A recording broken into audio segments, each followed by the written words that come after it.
Yeah. And this is a 2010, so it's been here for a while. Two. So this would be more of an over-the-road type semi. It's got the restaurant booth in the back, and then there's a bed up on the top bunk that folds down. It's in the up position right now. And then there's a refrigerator built in on this side, and then there's a cabinet closet on the other side. And then most drivers have a flat screen and a microwave, and you know, this one doesn't have like all the gear in it necessarily. And then this being an older truck, it does not have the technology that the newer trucks have. The newer ones have cameras that, you know, automatically brake if you get too close to something. They also have lane departure systems, and it knows if you're out of your lane, and it'll actually straighten you right back up. With that, with the radar on the front, it'll actually apply the brakes if you're getting too close to something. They also have anti-rollover devices now, and so what they do is they measure the pitch, the yaw, and the lean in the suspension, and it actually will slow the truck down if need be, in order to prevent a rollover. It doesn't mean you can't roll the truck over. You still can, but it has greatly reduced rollovers, especially in the tanker industry, where rollovers are probably most prevalent because the liquid in the tank is, you know, in motion. So the technology is incredible, and I think you know, everybody's talked about trucks that drive themselves, and that's been a hot topic in the news. So I think what you're going to see is the job is going to continue to get easier and easier, but we're still going to need a driver. You know, it's the job will be different. It's not that the job won't be there. It's going to still be there. It's kind of like the airline industry. The plane pretty much flies itself, but you still got to have two guys sitting up front just in case something goes wrong, and making sure that these computers are doing what they're supposed to be doing.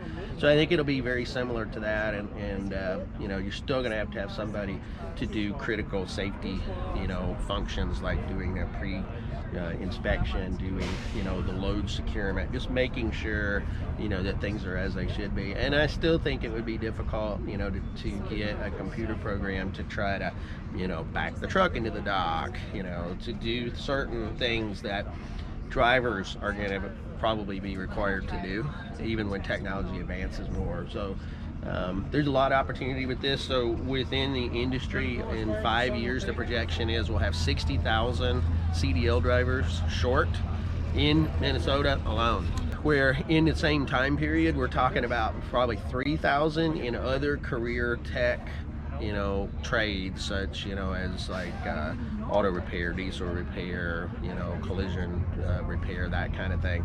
60,000. So what you're seeing right now in the industry is the pay continues to increase as the amount of drivers in the market continues to decrease. So a lot of reasons for that.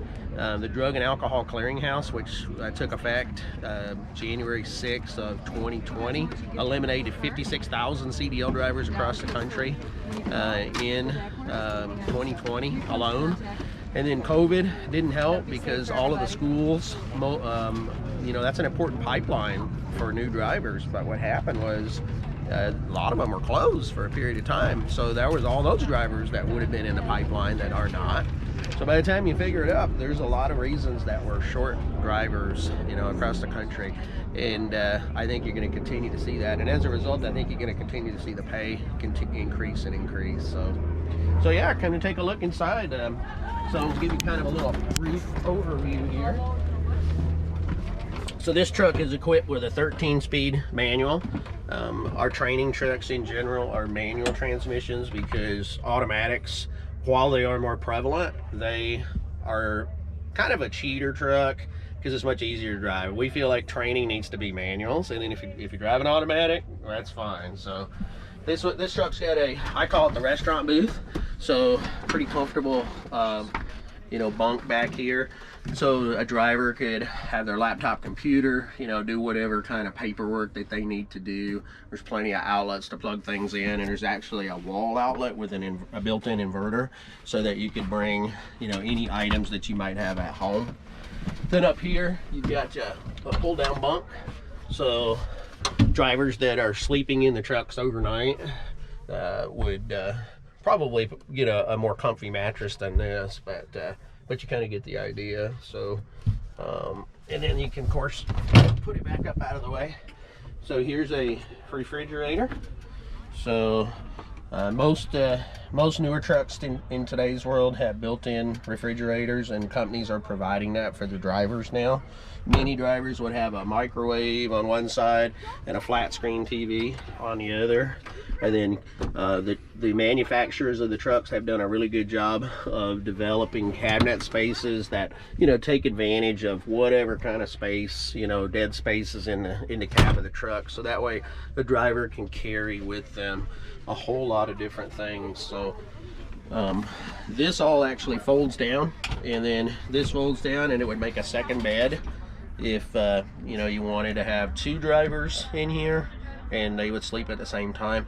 More often than not, if it was a team situation, it wouldn't be a setup like this. It'd just be a bed, and then the curtains close, you know, in between the front and the back, and then they would be able to one drive while the other sleeps, and then they switch. And so this truck's equipped with an airbag in the steering wheel. Many trucks do not have airbags.